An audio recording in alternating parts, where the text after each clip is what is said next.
Hey, Marion and Rich Patterson with Winding Pathways and Kelsey from Hoover's Hatchery, and we're here today.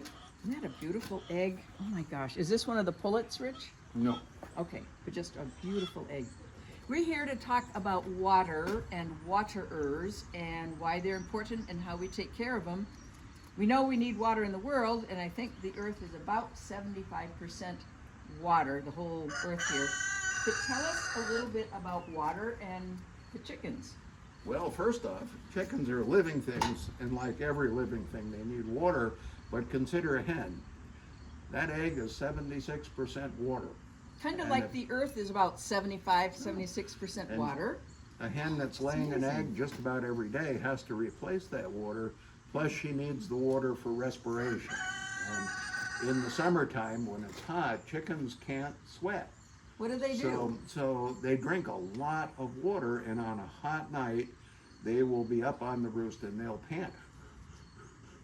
And that air coming back and forth causes evaporation in their throat, and that cools them down a little bit, but it takes a lot of water. Yeah, so they have to have water, a lot of it. And we've got different things here, so well, let's start with one of them. Here's a black bucket here. So tell us about the black bucket. Okay. The traditional way of watering chickens is to use a bucket. And buckets come anymore in metal or this black rubbery stuff. And I prefer the black rubbery stuff. For one, it doesn't rust. And for another, on a cool day in the fall or early in the spring, if this is outside and it gets a little bit of ice in it, I can just go like that and dump the ice out, which you can't do with a metal bucket. Right, and you mentioned rust, and let's take another look here. Here's the rust in here. All right, so we've got buckets, and I'm not a real big person, so those are pretty helpful to have just to kind of walk from the house or wherever the water is down to the chickens and get them ready there. So there's two there. And we're going to show how to take care of rust in a few minutes. All right, good. So other waterers that you can buy at farm stores are either made of metal or plastic. And this one I just took out of the coop. But one of the advantages of plastic is you don't have to be right up to it to see that there's water in there. Yep. With this one, you can't see the water level, so you got to walk up and feel it to see how empty it is. Okay, and I'm noticing here too, this is kind of, should I say, gross looking? So Kelsey's gonna come on in here and show us, it's scuzzy. I wouldn't want to drink that. See how yucky it is on the top there, and down here it's all kind of nasty looking. So how do we take care of that, Rich? Okay. One of the disadvantages I found of plastic waterers is that they come in different parts and they have places that are hard to clean. Okay? Yeah, right there. And it's made so it's pretty easy. This is a couple of gallons, so it's not too heavy to pick up. This one I think is 2 gallons. But when it gets dirty, like it did, it's harder to clean it and it's harder to refill. So I'm going to take it down here, and here's what I would do. They do snap apart to done, and look at that. Okay? Yep. So that needs to be cleaned, and Oh, and let's look inside here too. You can see that it's got the mildewy stuff on it. But so we don't want chickens to drink that. Now they can drink from other sources, but tell us how you clean it up. okay, for this, there are all of these little gaps in places. I use this. But it won't reach in there. So I keep either a paintbrush or a big long handled thing and clean it like that. And then I'll take it to the rain barrel and swish all this old gunky stuff off. Or the hose. And then, look at this. And what color is that? It's green. It's green. A disadvantage of plastic. If it is in the light, algae will grow in the water. They will not in here because it's dark. So you have to get that algae out. And I do it like this, and then again I'll take it to the rain barrel. We'll show that in a few minutes. Yeah. One of the problems of this also, it has places that are kind of hard to clean. Yeah. And I don't like it to look grungy like that, but it's just harder to clean. And then when you do fill it, there are two ways you can do it. You can either take this apart, fill this up with water, and then attempt to get it to line up, but it's frustrating. Or it is hard to do. you can flip it upside down while it's all together and fill it up there. But I find that a little bit awkward also. So it's a little bit harder to use in contrast to this, which is easy. You can just carry it easily like that, and it's very easy once it's full of water.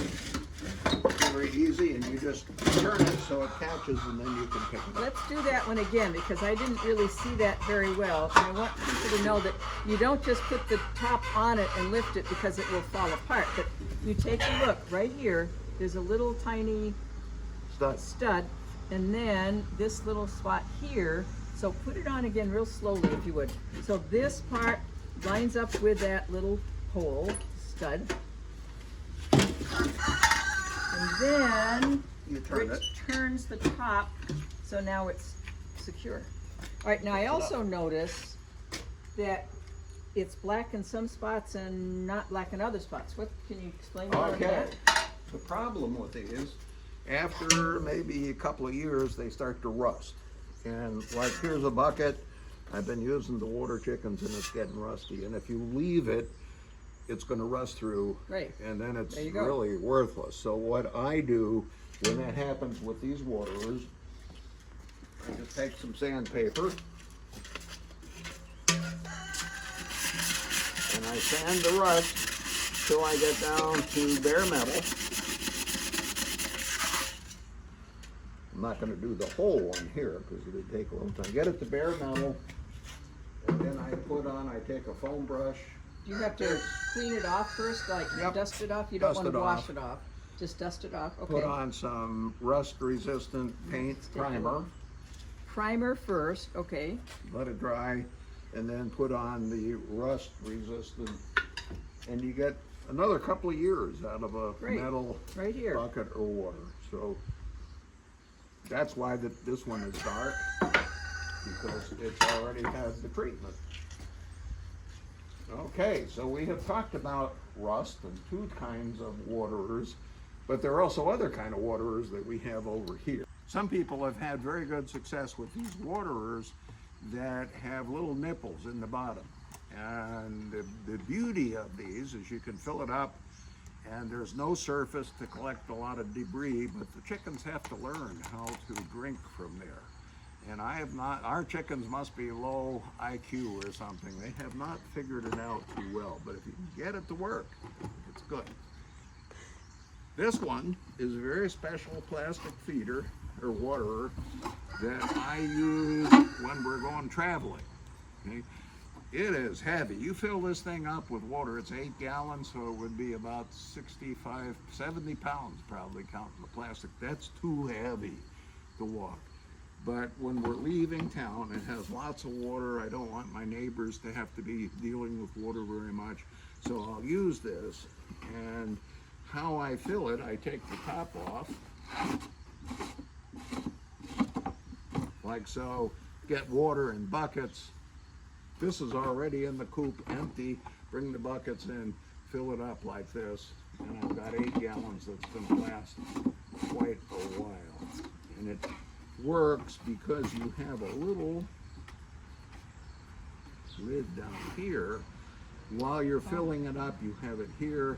Once it's filled, you put it up here, and that lets the water kind of dribble water out so that there's always some for the chickens to drink. Okay, so it dribbles out instead of pouring out because Yes. there's pressure. Okay, that's Yes. good. All right, so that's kind of summertime. And then I see you have some others with some coils. Is there anything else on these you want to talk about before we transition to, I mean, what's this all about, these coil things? Winter's coming. It Okay. is. We had, here it is, it's late August in Iowa, and it was cool last night. There was a little hint of frost, and we know winter is coming, and one of the really chores of chickens in the wintertime is bringing water to them. when it freezes, and it can freeze really fast. So one of the best things to have in the coop is an electrical outlet, which we do have. So there are various ways products you can buy to keep water liquid even when it's very cold. And this one is just a base. It gets warm, so you can put your summer water on there and it'll keep it from freezing. Okay? There are others that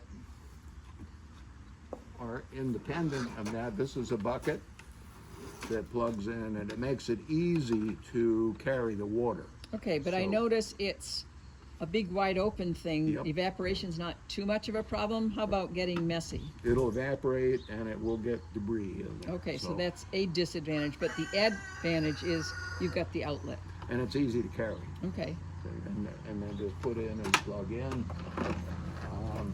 Another thing, one that works, it has the same disadvantages, and you also can't carry it very well, but this is just a dog waterer. Right. It's made for pets, and it works fine for chickens, and I don't try to carry water in that. I put the water in the bucket, bring that into the coop, put it down, and we're all set. And you can also get waterers that have the little nipples if you can get your On the chickens sides. trained to use those nipples. And this you can bring in, and you can hang it from the ceiling of the coop, plug it in, and they'll have water. Okay, but hang it low. Hang it low, from the like- ceiling, but really low. Maybe, Okay. you know, beak high to the chickens, right? Like about that. So, and this has the disadvantage also, it's open, it doesn't have a lid, so it's gonna get dirt in Yeah, there. we've got some outlets up here that Rich is going to talk more about, and I see a timer there, so fill us in on some of those things.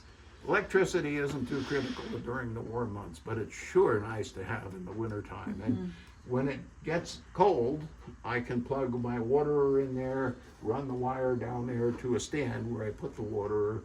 We also use the outlet, there's my light ready to go. So around the time of the fall equinox, late September, I will start keeping a light on with a timer. And Control. why is it, what's that got to do with water?